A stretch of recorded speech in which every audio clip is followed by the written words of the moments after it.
Hello, we are charting the higher octave with Jim Semonik, who is the founder of Distortion Productions and Red Locust, and so many other things. I know you've been busy doing a lot of things for a very, very long time. And thank you for joining me on the show. Man, thank you so much for having me. This is awesome. I Yeah, I'm very happy to be here. yeah. I heard so much about you, good things. So I've done interviews with some of the projects that's in your label. It's an honor to have you on the show, and you have quite a history, with a lot of stuff that happened that actually transformed who you are, and it brought all these wonderful things, I think. Yeah, there's a silver lining in some things in life, and my silver lining to getting cancer was all of the sort of unity that came about from it, and all of the amazing music. Mm. Um, so that all happened, man, like before Distortion as a label even existed. Distortion as a name goes all the way back to the year 2000. Is the Right, name right. I used under my production company for promoting concerts, bringing bands through Pittsburgh. Goes all the way back to then. And I had been DJing since 1998. So it started. I got diagnosed with cancer stage.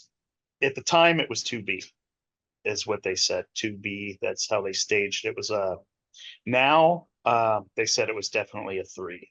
If they knew then what they know now, um, I mean things are different. It's here we are 16 years later. I'm certainly lucky to even still be here. It was stage 3 colorectal cancer, and man, I mean, that's hard. I know. So I've got friends who have cancer, right now, and it's really hard for a lot of people and for anybody. So. yeah, it seems to be happening to people younger and younger, which is really frightening. Mhm. I mean, it happened to me I was just about to turn 32. Mhm. So I was still 31 when I was diagnosed. It's May 1st, 2008. And after that, I mean, it wasn't even the cancer so much that almost killed me. It was the chemotherapy. Yeah, yeah. Um, it was just so brutal. My pancreas, inflamed. I got pancreatitis, and that's what almost did me in. But I luckily survived that. They took me off the chemo, and after I came home from the hospital, this was like a pivotal kind of day for me. I came home from the hospital having survived that, and I hadn't had my reconnection yet of my ileostomy on my stomach, because that's well, after they did the operation, they removed a foot and a half of large intestine, and they were like, "You're gonna have to wear an ileostomy bag for about 4 or 5 months while you heal up in there."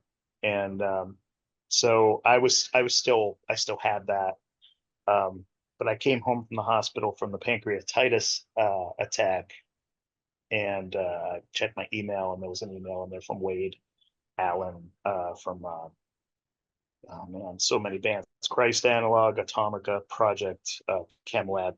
He had been a part of that cold wave scene for a long, long time, Mhm. and old friend, and I used to be a big nerd for Christ Analog in the 90s, and a lot of that kind of music, like 16 Volt and Accumulation, those bands.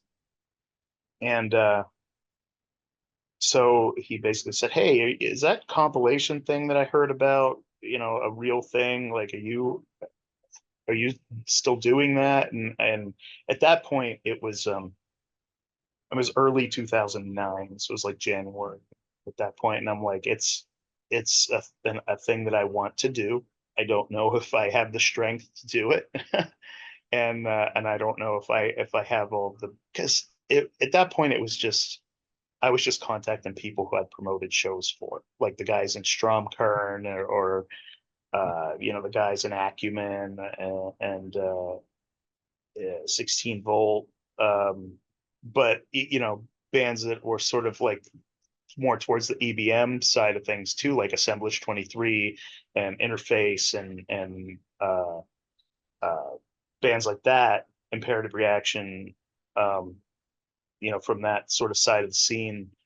Anyone I had ever brought through Pittsburgh, essentially, I'm like, hey, guys, I want to do something really cool. Mhm. This was a really close call, so And of I course, you're talking about the Electronic Survivors. Electronic Saviors, yes, yeah, I settled on that name because um, I needed something that was sort of that would spell it all out for that project. You And know, I'm sorry I mentioned Electronic Survivors because you are a cancer survivor. That's why I was thinking. well, yeah, and I appreciate that. And like the thing about it is like now we've done 6 volumes. We're working on number 7. Currently taking submissions for 7, and we've raised $113,000. Actually, I can't say raised. We donated that amount. We raised significantly more than that, but there are little things called expenses, and these things are not cheap to do. So the fact that we were able to raise uh, that amount of money and donate 113,000 Wow, um, that's huge. is it's big for our music. For No, our music, yeah, our music that it's like in the span of everything in the whole music industry of what's left of it, our scene's like that big. And but you know, any amount really counts. yeah, and I my doctor tells me all the time. He was like, man, he was like, what you're doing, you're saving thousands of lives by doing Yeah, this. exactly. And so I consider it my life's work and the most important thing I've ever done. I was, every band, which is now over 400 bands that we've had involved with this, that have given me exclusive material. I can't, I'd be nothing without them. So And so every song in here would be kind of dedicated to the theme, right? essentially, Yeah. yeah, that's the whole point of it. And yeah, we there are a large number of bands who just gave us exclusive remixes, which is still cool, but for volume 7, we're trying something completely different. We're not accepting any exclusive remixes, which is why I was kind of wondering if volume 7 would even work. Because it's a lot to ask of a band to write a new song. And so all of volume 7, the songs have to be new.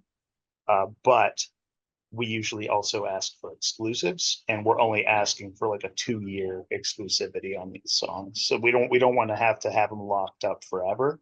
Mhm. But the that's what makes them special. Yeah, yeah, absolutely. They have to be. I mean, people want this, they want it, they want the collection. Yeah, it surprises me every time I vend at a festival like Dark Force Fest or Mechanismus or Cold Waves, Hmm. which are primarily the 3 festivals that I vend at. And you know, people are like, okay, I have this one, I have this one, I don't have this one, so give me that one, and so people are always, trying to Oh, yeah, yeah. It's a get the ones they collectible. don't have. And now volume 1 and 6 are completely gone. I No. still have 2, 3, 4. I have plenty of 2, 3s, and 4s. 5, I'm down to like 15 copies of. So 5's going to be the next one to go. By the time 7 comes out, I'll probably be very, very low if I have any 5s left at all. So But the seventh one is what is it called? it's going to be called Reunion. Reunion. Yeah, like I sort of ever since the second volume had this RE theme, re something.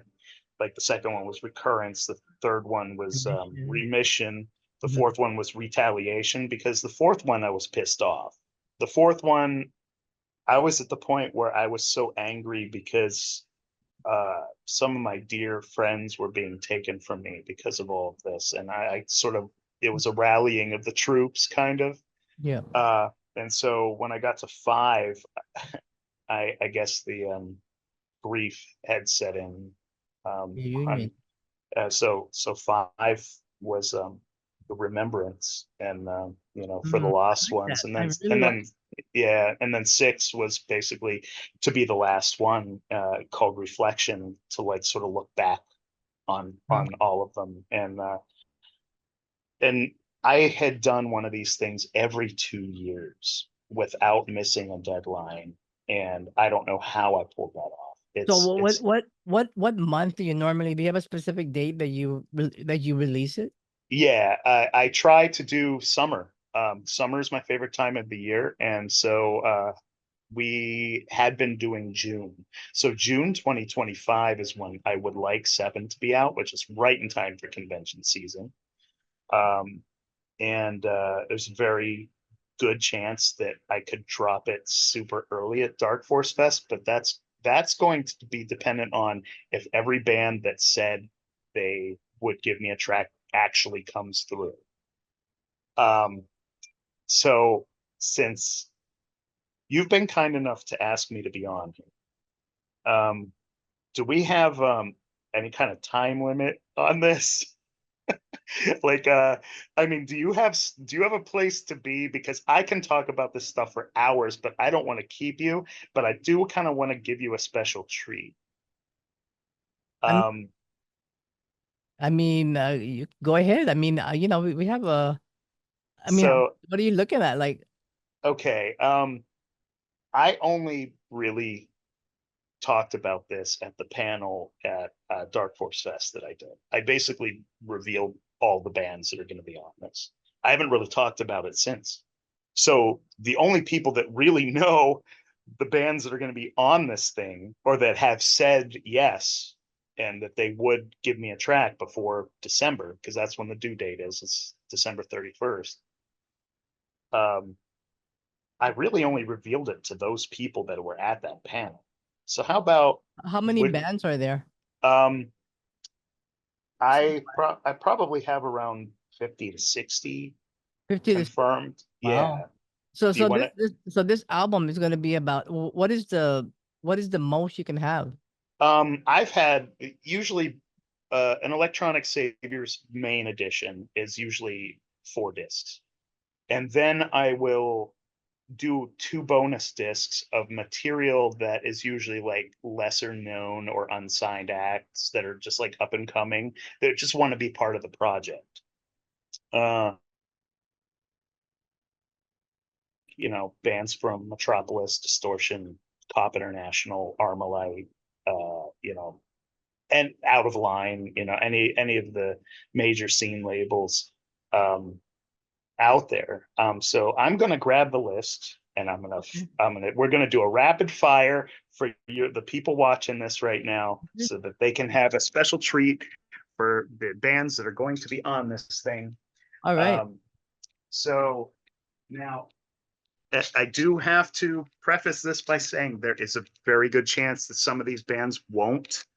Are you still taking Yes. do you have a waiting list just in case somebody can't do it or find No, yeah. I try to include everybody Oh, okay. in some way, shape, or form. In the past, what I did was the bands that didn't fit on the physical edition, I had a digital, like they went on Bandcamp.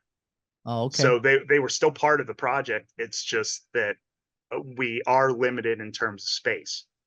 I try to make the main edition 4 discs and then have 2 discs of like smaller unsigned acts. So Okay. here we go. Okay. Okay, you ready? Mm-hmm.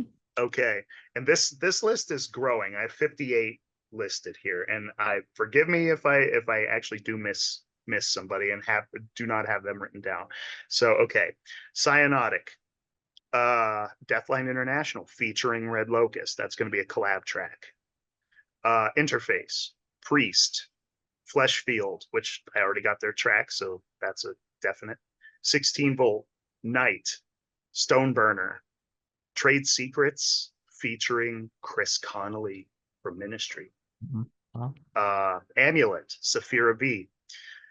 Noir, Eva X, Red Locust, Caustic, Misfit Toys, Metamorph, Ice and Tilla, Christ Analog, Go Fight, Third Realm, Null Device, Panic Lift, Ego Likeness, IO, Gen Cab, 2 different tracks involving Tom Shear that are not Assemblage 23, but he sings on one, and another one is a song he did music for.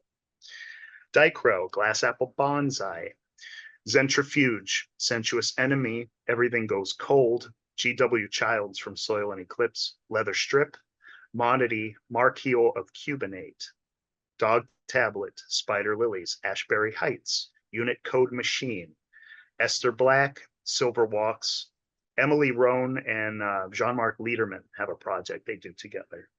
System Sin, Stabbing Westward, The Russian White, Solemn Shapes, Curse Mackie, Absinthe of Faith, Lost Signal, which they haven't released anything in a real long time. Jason Novak from Acumen Nation, Crack Nation, Cold Waves is going to be doing his first new music in a long time for us. Mesh, actually it's not Mesh, it's Mark's project Black Car Burning. Trauma Bond, Rain Within, Inertia, who we just signed, which I'm super happy about, and Negative Format, which is also really cool. So those are to be all new songs, and Wow, that's a lot of great bands. Yeah, And it's special ones too. A lot of special ones. I'm there are people that I would, I have yet to reach out to, like the Solitary Experiments or the Hosiko guys. I would very much like both of them to be included. Paul Barker from Lead Into Gold and Ministry, he was on the last one. I have to reach out to him. So there's a possibility of those guys as well. I really adore all these people. A lot of them are Distortion bands and on my label, but the label wouldn't even exist if not for this project, because it sort of grew out of volume Right, 2. Yeah, that's what I was saying, that what you went through actually brought these gifts that Yeah, you're giving back. You're giving back to people who are struggling. You're doing all these things, and you're including all these people to also give back. well, it all stems from the fact that I wouldn't be here had it not been for this kind of music, and the amazing doctors that I had that that took care of me. But first and foremost, it was this music and all these people Hmm. that I really got me through. So I kind of feel like with volume 6, I was kind of done. I was just like, I think 6 is enough. And I at that point I wanted the record label to grow. So I didn't want Electronic Saviors to sort of overshadow what the record label was trying to do. And now I feel, especially in the last 5 years, the label has grown significantly, and I kind of feel like I can get back to doing, Electronic Saviors. But I I did say in Seattle last year at the panel that I did out there that I wouldn't be doing this if not for 3 different circumstances. And those things are, one is that Metropolis Records, who are dear friends of mine, and you know, rest in peace, Dave Heckman, but his wife Gail and daughter Nina have been really wonderful to me. And Hmm. Nina was at the panel, and my whole thing was, I wouldn't do a volume 7 unless Metropolis was on board with me. And she shouted out from the audience, we're on board. So and Christian from Cop was there too, and he said Hmm. you know said that he's the one that told me, he was like, you can't stop doing this. Yeah, I mean, So you have a lot of support there, Jim. yeah, You yeah, do. and I definitely feel very, very lucky and Mhm. fortunate to know these people. And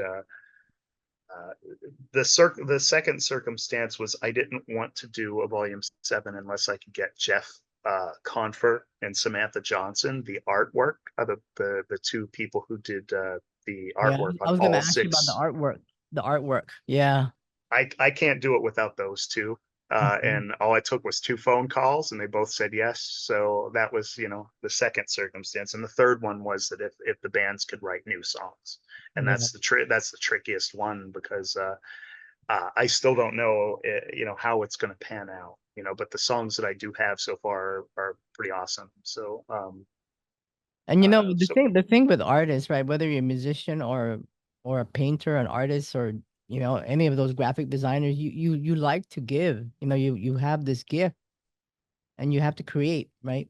yeah, Well, yeah, that's another thing too, and of course you got this amazing and massive support from all this guys who want to give because because yeah. because they know what you went through. So Yeah, and they might have, family members or band mhm, members even that are going through it themselves. I could think of at least like 2 or 3 people right now off the top of my head that are currently battling it.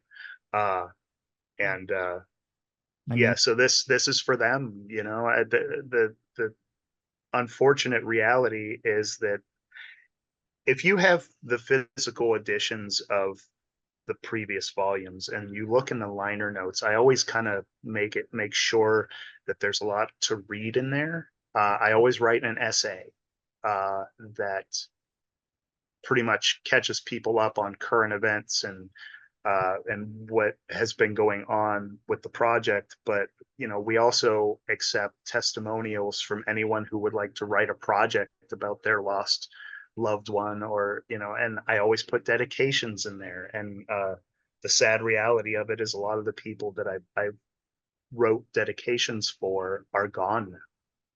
And I mean, and that's not to say that we're not just doing these mhm, uh, collections. We're also doing those spin-off albums for the people who might not know that there's, other things other than the box sets. There's the Respect the Prime spin-off album that we did, which is to this day the most successful Distortion release, um, which is the Transformers album. We did the Draven's mixtape, which was The Crow, and we just did the Lost Boys, the Be One of Us, and so those are like sort of spin-off records that are like, if you consider Respect the Prime like Electronic Saviors Volume 4.5 and Draven's Mixtape 5.5 and Be One of Us 6.5. But there's also Synthcore Dreams, which is a compilation series by Jeremy Fraser.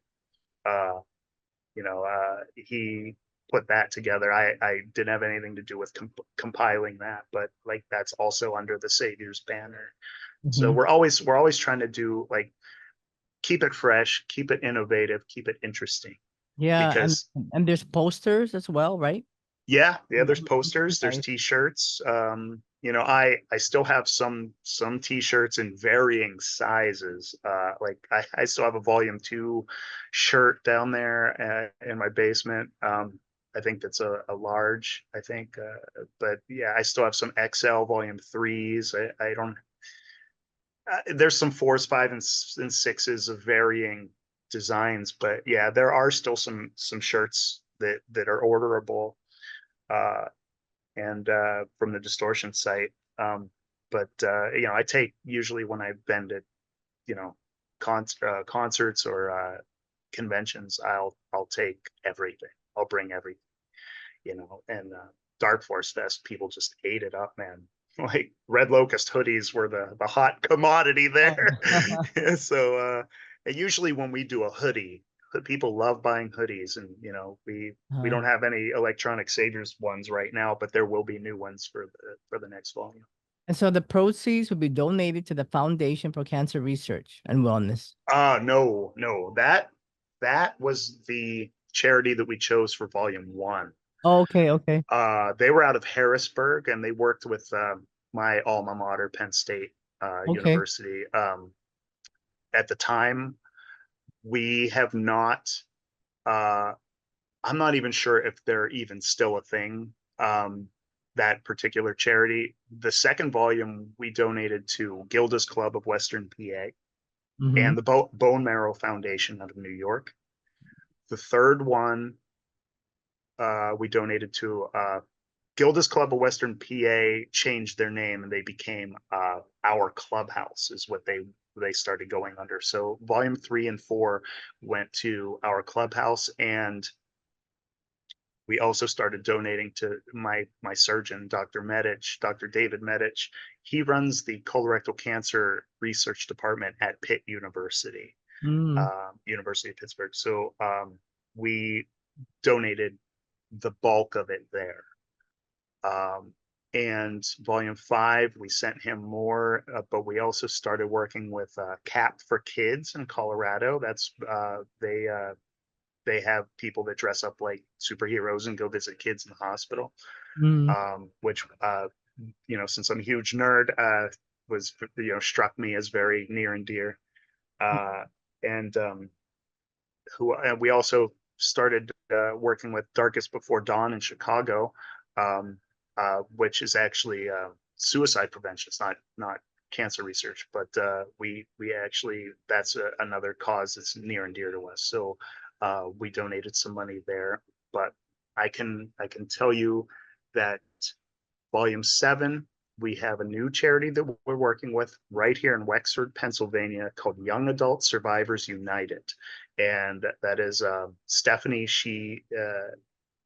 Stephanie Samilovich, she runs the charity, and they focus on cancer research, or helping cancer patients that are sort of on the younger side.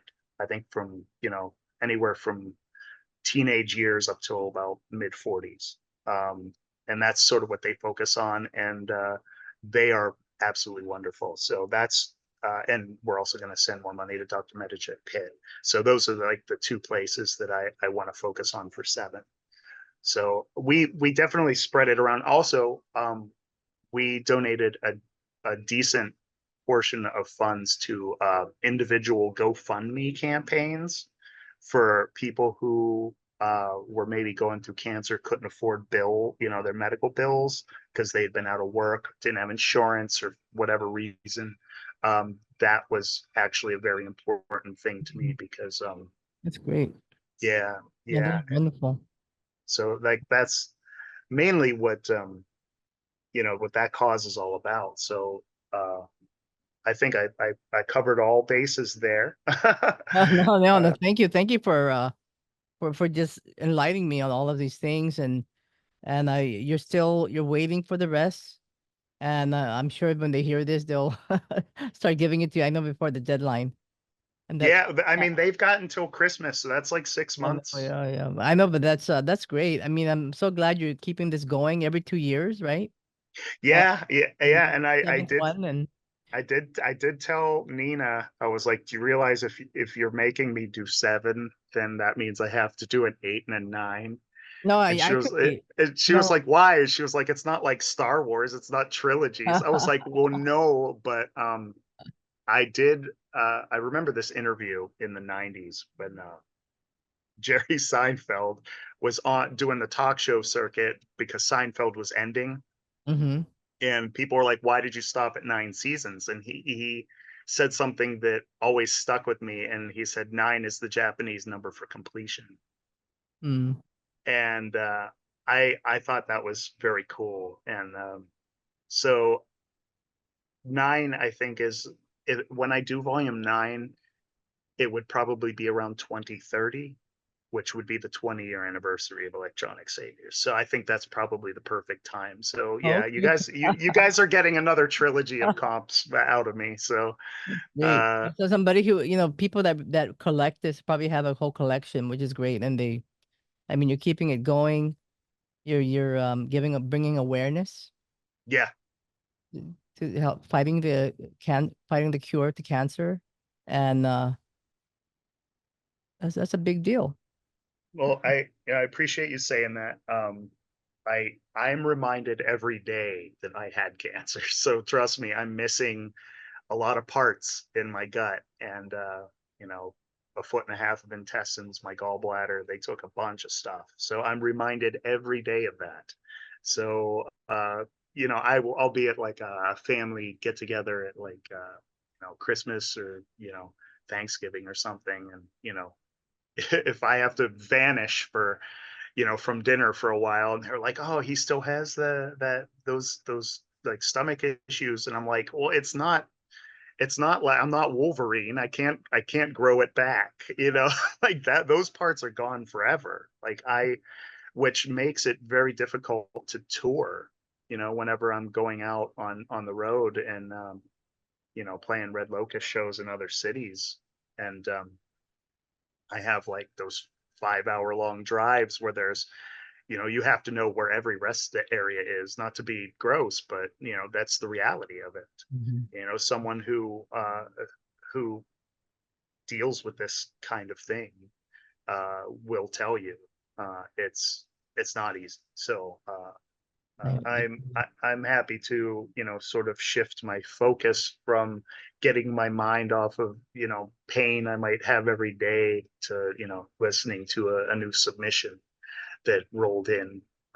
That's why I don't know how you do all these things, because you're just telling me that today's Sunday and you're busy there because it's the time that you can do something, Sunday afternoon is label work day. yeah. Yes, I yep. don't know how you do all this stuff you're doing and still Well, label and um I, you have to have a. I tell anyone who wants to start their own label. I mean, I don't really come across that many people, but people do ask, how are you able to, hold down because I have a day job that demands 10 hours a day from me.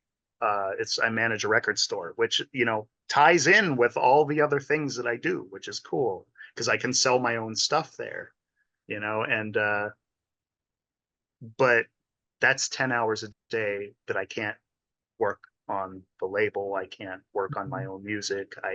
So I have to, there has to be time management there. mhm. And so when I want to work on the label, I have to set aside, a certain number of hours a day. Like today, I was just putting the Dichro album, which comes out in August, up for digital. And that's a process. And I also, my financial statements that I owe my bands twice a year, I have to do. I'm right in the middle of that right now. So, I've got like 10 of them done. I think I have like 20 more to go. But yeah, it's a time, man. You have to be really good. You have to have a passion for it. You have to have a drive for it. And my bands are everything to me. So they've trusted me with their music. So I feel like I have to do my best Mhm. um, to sort of make it worth their while. Um, I encourage any of my bands to play live as much as possible. And I do have a few bands on the label who have never played a live show, like Trade Secrets. Uh, Dog Tablet is not a live band. I, but I will not stop encouraging them. Blue Eyed Christ, I'm like, play some shows. Just like your stuff does well on its own, but it could do so much better if you played. Yeah. Even if it's just locally, get out there and hit that stage, man. Yeah, no, you're very good at encouraging people. I can see that. It's Oh, yeah. I want people to put the best versions of themselves out there. We're only here for a short amount of time. Right. I'm 48 now. It's My father passed away at 58. So that's only 10 years difference. And I remember when he passed away because I was in my 20s, and that seemed like so far away. But here we are, that's only 10 years away now. And I have to make sure that when I am gone, or when I'm at the end and I know I'm on my way out, I have to be able to look back at this and be like, hey, Legacy. Hmm. yeah, I did some cool stuff. I don't want to have regrets. I don't want to be one of those guys who's just like, oh, I should have done this, I should have done that. I still got to touch people's lives in a way that a lot of people don't get to do. And I would much rather go out like that Mm. than, you know. Well, thank you for sharing all this information. Of course, I'm very open about it. So if if anyone's going through tough times right now and needs to talk, I'm like a Facebook message away. And you know, a lot of people are going through some horrible times right now, and Yeah. the state of the world, the state of the country, not everyone's in a good place. So sometimes we need that interconnectiveness, interconnectivity. Sometimes we just need to talk to somebody, you know. Yeah. Uh, also just want to quickly mention that you have your album, Hope is the Last Refuge of the Dying for the Red Locust is out now, right? Yeah, yes. What did And you think of that? great. I noticed you have a cover there of a Drama Rama, Oh, yes. and I'm very familiar with that one. Uh-huh. So Like I yeah, that cover came about a year ago. Lee and I were headed to Madison to play a show out there at the Crucible with some of the other label bands. And I told him, I was like, there's a song that I always thought would be a really cool cover for us to do. And I don't think he knew the song, but his wife knew the song. She listens to a lot of obscure 80s stuff. And that song I knew from my childhood because I was a big Nightmare on Elm Street Volume 4 fan, the Dream Master. Um, and that song is in there in the nunchuck scene with Rick, where he's like doing his workout, and like that's the song that's playing. And I fell in love with that song when I was a kid from I watching play that that I movie. play that song in my 80s nights Oh, from the it's 80s. awesome, right? Yeah, it So has so much energy. Yeah, and so cool. I always thought who would do this cover because you gotta sing that song and not breathe. Yeah, it makes playing it live a lot of fun. Yeah, no, it's a good song. We've done it live a couple times, and Oh, yeah. yeah, and it's a really good time. When's the first time we played it? I think was at the Dark Force Fest pre-party. Uh, Oh, great. to it It's a to lot it of packed. everybody's probably like going crazy when you dancing to that song because Yeah, it's that kind of song. yep, yep. And so I always tell people like I preface that song, but I'm like, okay, we're gonna do a cover to you for you guys. I was like, is anybody married here? And I'm like, let this song be a lesson to You you because like it's songs about not like a abusive relationship or abusive Oh, that's so marriage or funny. like but Yeah. so yeah, it's that song's so much fun. We actually I couldn't I can't articulate how happy I am with this record. Um, it's the it's the best thing I ever released as an artist. Mm, I loved our last record and our first record too, but I feel like this is our third one, and I feel like we've consistently gotten better and more polished, and yeah, yeah. Lee's production has gotten tighter, and he's wonderful, and I always tell people he's the real talent of the band, Yeah, because and this project was created during the KMFDM show, right? yeah, yeah. Actually, what KMFDM, they were on tour with Inertia, Mhm. um, and I had a history with Inertia and Riza going back years because I would bring Inertia through Pittsburgh back then, and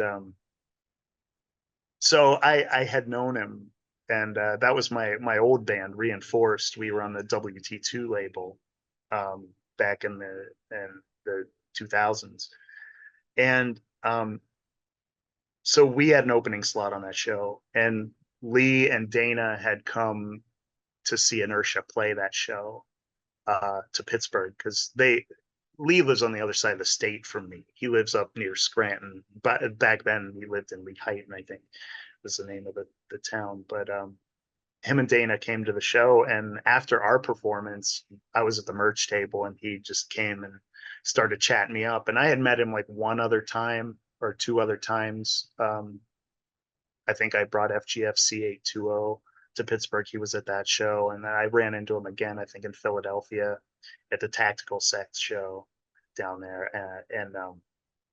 So he had just started talking about that he had, a number of songs he was working on for a new project, and he could really use a vocalist. I'm like, well, dude, you were in Aslan faction. I'd love to work with you. I was a big fan of a lot of those Noi Tech bands back then. And Yeah. so uh, I remember I was going on vacation the next day, or maybe 2 days later. I want to say it was the next day. We had to be at the airport.